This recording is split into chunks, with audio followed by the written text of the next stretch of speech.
Naisip niyo na ba kung bakit may mga asong namamatay pagkatapos makakagat ng tao?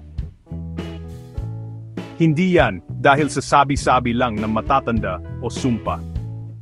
Ang totoong dahilan, madalas, ay may kinalaman sa rabies. Ang rabies ay isang sakit na galing sa virus na nakakaapekto sa nervous system ng mga mammal, kasama na ang mga aso at tao. Kapag ang asong may rabies ay nakakagat ng tao, ang virus ay pwedeng mailipat sa pamamagitan ng laway. Pero ito, ang dapat nating malaman, kapag ang aso ay nagpakita na ng sintomas ng rabies, malala na ang sakit niya.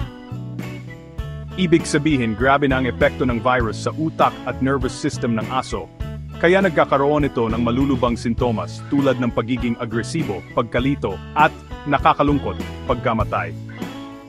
Dahil ang rabies ay halos palaging nakamamatay kapag lumabas na ang sintomas, ang asong nangangagat ay madalas na may malala ng rabies.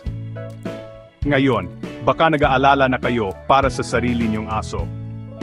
Mahalagang pabakunahan ang ating mga alagang hayop laban sa rabies para maprotektahan sila at ang ating pamilya.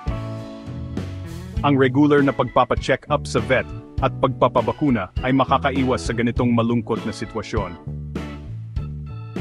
Sa ibang kaso, ang mga aso ay maaring mamatay pagkatapos makakagat ng tao dahil sa ibang impeksyon o sugat na hindi nagamot. Ito ay paalala na laging bantayan ang kalusugan at pag-uugali ng ating alaga. Kaya sa susunod na makarinig kayo na may nagsasabing namamatay ang aso pagkatapos makakagat ng tao, tandaan nyo na hindi yan katang-isip lang. Ito ay isang malungkot na katotohanan na may kaugnayan sa rabies at sa kahalagahan ng pagpapabakuna. Manatiling ligtas at panatilihing malusog ang inyong mga alaga.